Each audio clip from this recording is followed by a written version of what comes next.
Donc des joueurs, des deux côtés des joueurs compétitifs, hein. Ça c'est clair, on est sur des catégories de joueurs très compètes. Bah, mais en fait tout ce qu'on a vu jusqu'avant d'ailleurs ce sont des joueurs compétitifs, mais eux on les reconnaît plus par rapport à leurs équipes qui commencent un petit peu à s'installer depuis quelques années.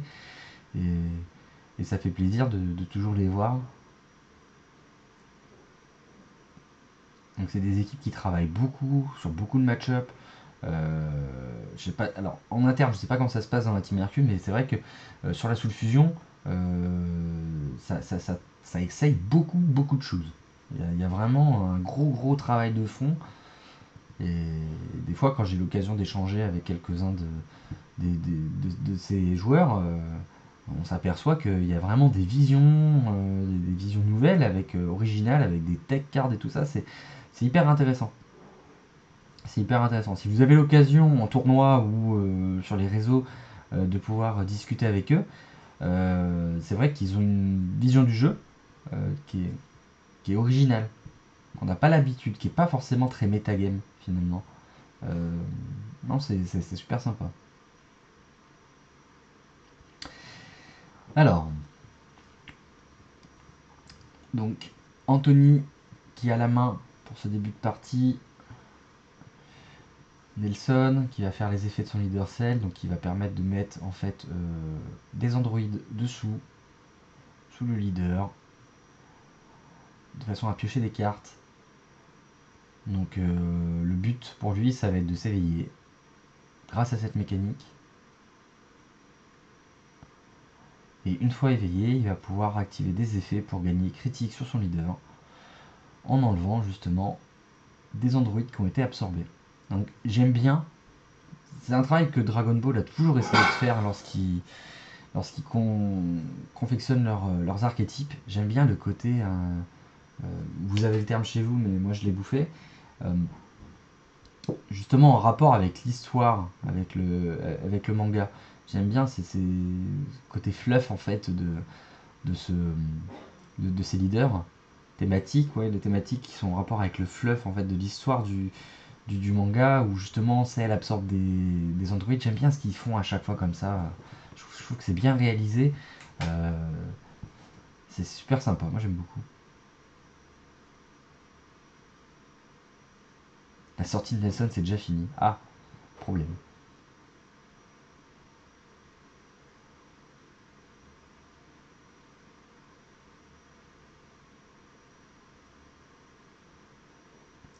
Alors ce set qui est super, je me rappelle plus de l'effet, mais c'est vrai que je l'avais vu, je m'étais intéressé, parce que forcément, pour ceux qui me connaissent, je suis joueur de N-Control depuis quelques temps déjà. J'avais vu ce sel qui est super, je drop 6 et il est canon de chez Canon. Alors je vais juste aller le voir pour vous dire l'effet. Il y en a qui connaissent déjà évidemment. Hop, bah tiens, je suis dessus. Il n'y a même pas besoin d'effort à faire. Donc déflexion, double strike, ça ok. Ce qui va nous intéresser là, je pense que c'est l'active main en limit one. Pour un vert, placez une carte depuis votre main sous votre deck et vous jouez cette carte depuis la forme éveillée de votre leader. Sinon, vous avez un auto. Lorsque cette carte depuis votre main est placée sous un leader cell, vous placez jusqu'à un total de 2 Android 17, Android 18 ou cell euh, vert avec un coup de 1 depuis votre deck, votre main. Attends, depuis du deck, non, de votre deck à votre main, et vous placez une carte depuis votre main en drop. Et vous mélangez votre deck. Donc en gros, vous allez mettre cette carte-là sous votre leader pour activer l'effet de votre leader et de piocher. Et le fait de le faire, ça va vous permettre d'aller ajouter deux androïdes et après de défausser un. Donc en fait, vous perdez rien du tout en main, quoi. Vous faites vraiment du plus. Euh, Ça me rappelle un petit peu, pour ceux qui. Bon, j'ai des vieilles références, hein, mais pour Seltzer, justement, c'est un petit peu le sel bicolore que Seltzer j'avais à l'époque, d'avoir cet effet de dire bah, je regarde 5, je défausse un, et derrière je peux retirer ce fameux sel bicolore pour repiocher un, et bah c'est un petit peu la même carte pour ce deck si vous voulez. Ça a le même impact, c'est-à-dire qu'au lieu de faire du zéro entre guillemets en CA, vous faites un vrai plus. Et en plus, vous pouvez la jouer, comme l'autre celle qu'il y avait à l'époque dans Cell Surge. Donc pour moi, cette carte, elle a vraiment ce même impact. C'est ce qui vient rendre très très très fort le deck, en tout cas ce qui le stabilise énormément. Donc j'ai pas vu Posca qui rebondit sur le Selbico. Voilà, c'est ça, hein, je pense. Pour moi, c'est son équivalent pour ce deck. Hein. L'unisson Baby qui est joué de la part d'Anthony. J'aime beaucoup cette unisson. Je trouve que c'est un unisson qui a beaucoup beaucoup de charisme en ce moment. Là où on a des cartes à grosse valeur, ben, ça permet d'aller les gober, de plus s'ennuyer avec ça. Par exemple, vous jouez contre un joueur Gohan. Alors après, les joueurs Gohan, je sais qu'ils gèrent très bien les unissons. Mais vous jouez contre un joueur Gohan, vous posez ça, vous absorbez le Goku Père-et-Fils qui est sur le terrain, qui initialement avait barrière mais qui ne l'a plus à votre tour, bah voilà, vous êtes débarrassé de la menace, vous avez pioché dessus, et derrière il monte en marqueur, et au moins c'est tranquille. C'est une des rares cartes que vous pouvez avoir dans le rouge pour justement vous débarrasser de cartes adverses sans passer par les étapes de malus, qui malheureusement aujourd'hui, les étapes de malus sont pas assez hautement capées pour enlever les gros 35 30 et 35 Big Monsters qu'on va retrouver en face de nous. Donc je trouve que c'est une très belle alternative. Et en plus, on vient de le voir, il le joue avec Videl, donc qui est un counterplay qui s'active en Spirit Boost, qui va pouvoir mettre -20 à 2 battles. Donc ça va vraiment pénaliser Nelson, parce que Nelson, là, il a voulu essayer de faire le plus de son unisson, qui a pour objectif de jouer des drop 1. En tout cas, son deck va jouer des drop 1, et ensuite vous cassez les drop 1 avec l'unisson pour faire défausser l'autre. Et là, en fait, Anthony vient juste de dire non, tout simplement. Comment est Quentin? Eh ben, salut Coco. Eh ben, écoute, Quentin, il est en 2-0. Voilà, comme l'a dit Posca. Là, pour le moment, globalement, dans l'équipe, tout le monde est en 2-0. Sauf exception, Jérémy Jean et Hakim.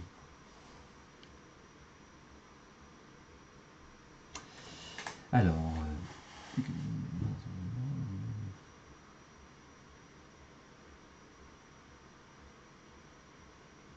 Ouais, mais c'est ça, tu résumes tout, hein, Posca. Hein. Je pense que c'est vraiment une très bonne carte pour le rouge aujourd'hui. Bon, là, c'est dommage, malheureusement, Anthony n'a pas su le protéger, cet unisson. Nelson avait les réponses. Mais c'est un unisson qui est vraiment très fort. Qui est vraiment très très fort. Moi, justement, je le joue dans couleur meule. Il apporte tout ce que vient de dire Posca. Hein. Il apporte la défense pour 3, 2 battles à 20 000. Enfin, vous pouvez faire 2 minus de 20 000, c'est beaucoup. Grâce à la Videl, l'adro et la gestion de board sans limitation de coût, c'est quelque chose qui n'a pas le rouge aujourd'hui. Donc il n'y a que cette carte-là, si vous voulez. Ça coûte 3, mais ça vaut ces 3 et ça fait très bien le boulot. Là, c'est juste dommage, c'est vraiment dommage pour Anthony d'avoir perdu cette unisson. Bah, oui, le problème du vert, c'est que c'est une des couleurs qui a c'est la couleur qui a la meilleure réponse aux unissons globalement. Elle a la capacité d'enlever des marqueurs sur les unissons, donc forcément c'est problématique.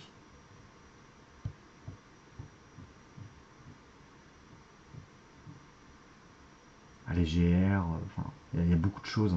Hein. Même maintenant, on voit de plus en plus de petites, entre guillemets, de petites cartes, mais de cartes dans le vert qui arrivent et qui disent vous enlevez un marqueur, et mais vous enlevez un marqueur, puis vous enlevez un marqueur, plus quelques tapes dedans, au final, l'unisson il vole quoi.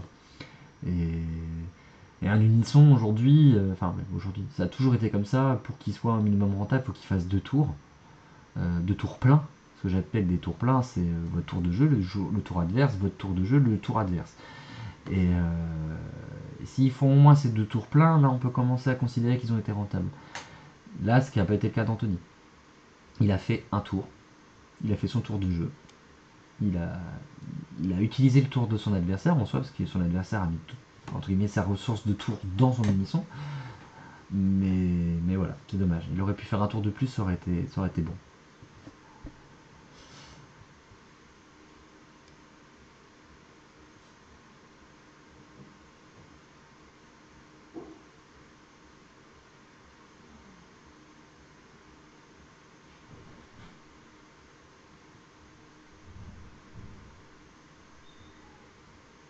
pour le moment, on voit pas tant de mécanique de la part du Gohanks, hein, finalement. Anthony, pour le moment, il nous a pas trop dévoilé le jeu du Gohanks.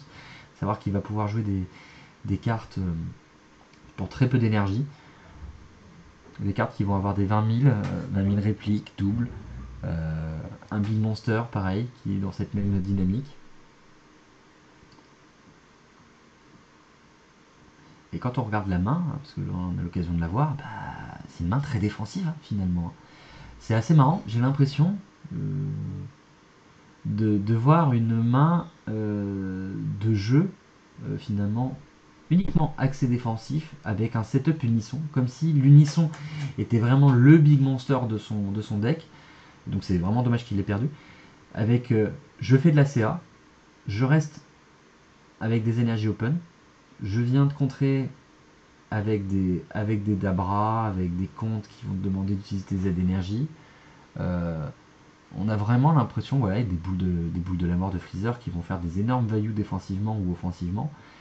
Et on a l'impression que c'est très orienté comme ça, avec un peu de burst de rouge, bah, forcément la mécanique des battles, de l'archétype. Mais pour le moment, on voit pas grand chose d'autre. Alors, Anthony qui prépare le Dabra, mais bon, les énergies sont couchées de son côté, donc il pourra pas le faire.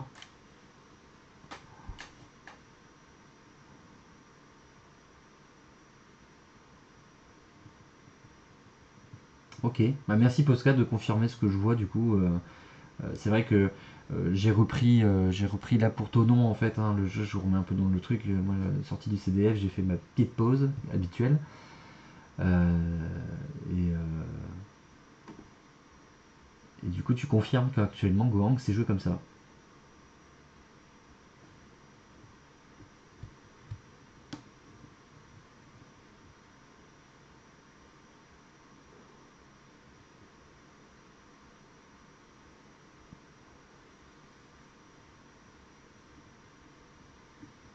Donc j'aime bien ce qu'il nous propose Anthony au final, hein.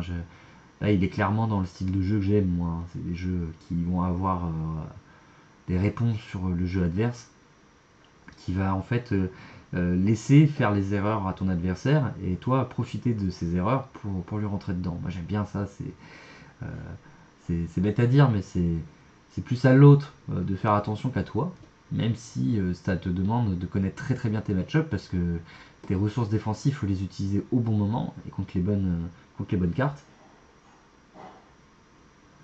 Ah, donc là Posca qui réagit à la Goku, pardon, excusez-moi, face à la Goku Gohan, la SR qui fait tant parler d'elle depuis sa sortie, une SR qu'on voit partout. Je pense que c'est la SR qui fait que le vert aujourd'hui est super fort. Parce que pour deux énergies, vous allez poser un 35K body, double strike, déflexion, barrière, donc peut pas être touché lors de la mise en jeu. En gros, sauf par quelques rares cartes qu'on va retrouver dans le jaune notamment. Et ce gros body, il va taper, donc 35 double, il va KO une carte sur le terrain en ignorant barrière, chose que justement rouge par exemple peut pas faire de cette façon là, il a très peu de façons d'aller gérer barrière, donc lui il dit clairement je peux gérer ce que je veux, et en plus pour le petit bonheur il fait défausser.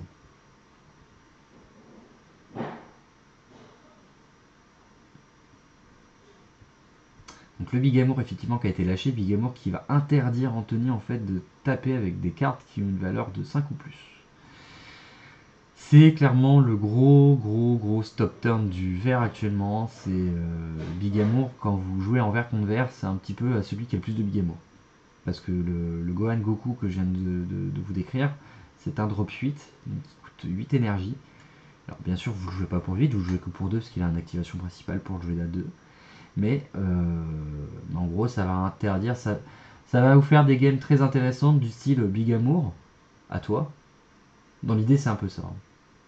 On setup des choses qui peuvent peut-être pas taper, Bigamour, jusqu'à épuisement des Bigamour, et après on se rentre dedans. Parce qu'évidemment, celui qui a pas Bigamour, il prend toute la foudre de l'autre. Ouais, tout à fait. Très bon contre noir et vert. Noir qui a beaucoup de cartes de valeur de 5+. Vert, bon bah voilà, hein, c'est beaucoup de body à 5 plus aussi. Moins vrai pour rouge. Après, là je pense que Nelson il s'est dit tiens, j'ai pas envie de prendre le Big Monster de Gohanks tout de suite, donc vas-y je le fais. Maintenant le rouge il a des solutions de tourner autour clairement. Et puis à côté de ça, comme c'est une version défensive, bah pass turn avec des énergies open, c'est pas très grave. C'est pas le bout du monde. Faut avoir des énergies à rentabiliser quand même dans la main. Faut avoir des cartes si vous avez rien du tout pour utiliser vos énergies, c'est dommage, mais en tout cas, c'est pas ce qui va poser problème. Et ça va même jouer un jeu de date avec votre adversaire, parce que du coup, il va se dire, mince, il a 2, 3, 4 d'open. Qu'est-ce qu'il va jouer, quoi?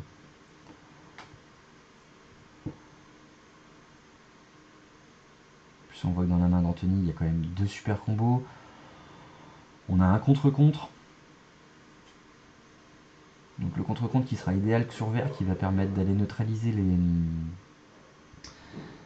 les dormants potentiels, qui sont les deuxièmes gros stop turn du vert quand vous avez un unisson de setup. En tout cas, vous pouvez les jouer gratuitement sans payer leur coût d'énergie. Donc ça vient directement impacter la stratégie du vert lorsqu'il veut faire des tours très agressifs et se dire bah, j'ai quand même ma défense, mais en fait non.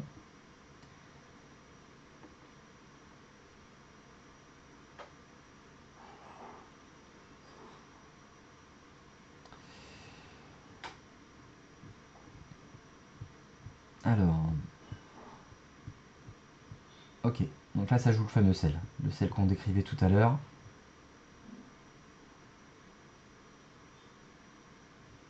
Ah non, c'est une posing présence, autant pour moi, c'est pas le contre-contre. Bien vu, ok. Donc là en fait ça va minus chaque battle lorsqu'elles vont taper. Battle est libre. Très forte défensivement.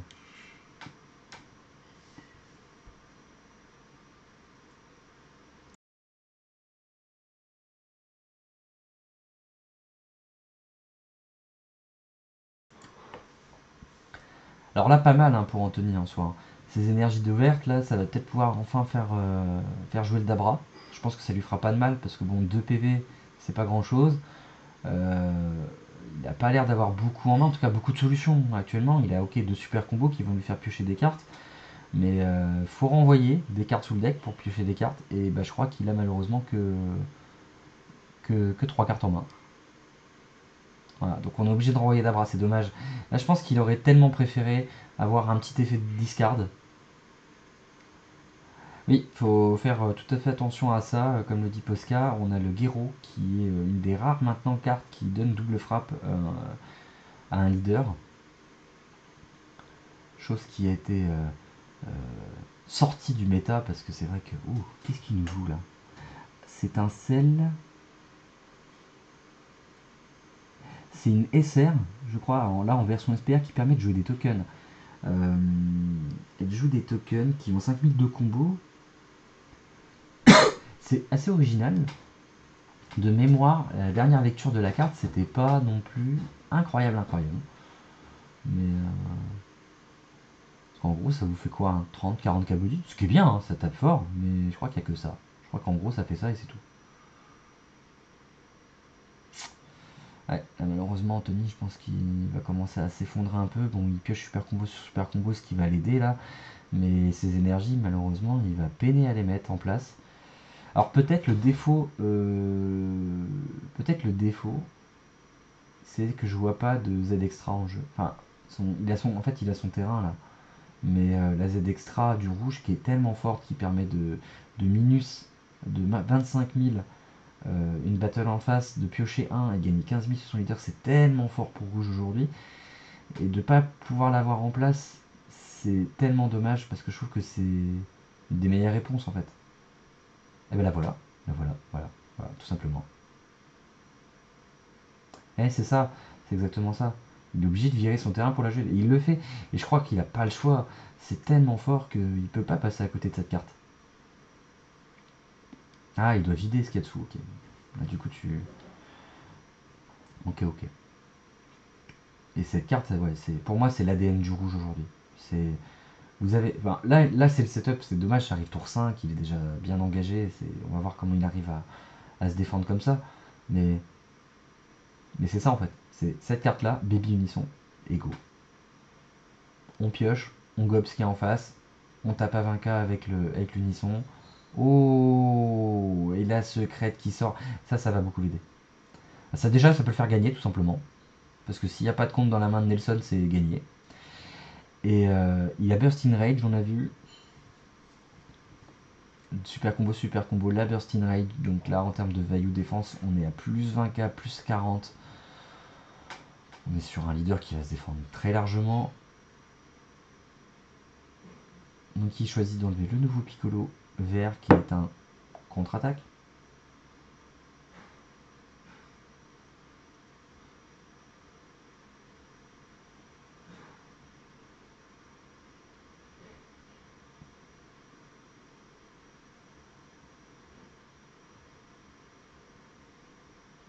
Allez, on met tout.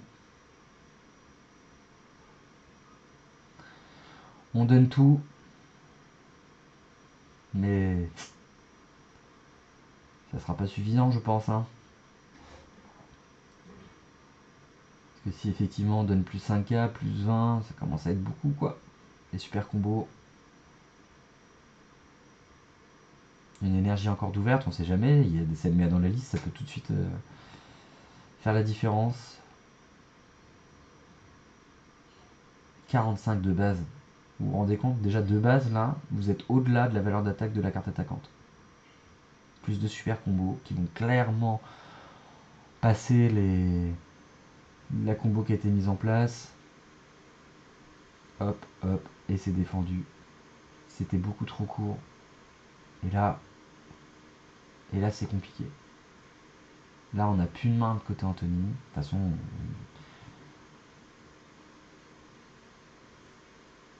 70, ouais, c'est trop peu. Oh là. Et ouais, de toute façon, là faut aller caquer. Faut aller caquer le board, et puis c'est tout. Hein. Puis là, faut prier. Hein. Mais bon, faut prier. Après, si je dis pas de bêtises, Anthony gagne le bonus de défense grâce à sa secrète. Donc ça va au moins pour un tour les aider peut-être à encaisser la première attaque si c'est pas une double frappe. Ou en tout cas prendre le PV en se disant il a ce dernier recours. Ouais, ouais, ouais.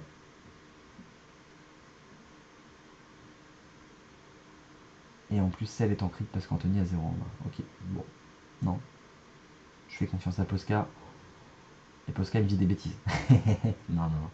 Effectivement, le leader est Z éveille. Et ça, c'est marche a priori que sur le leader non éveillé. Bon, bah, Anthony qui range. Malheureusement.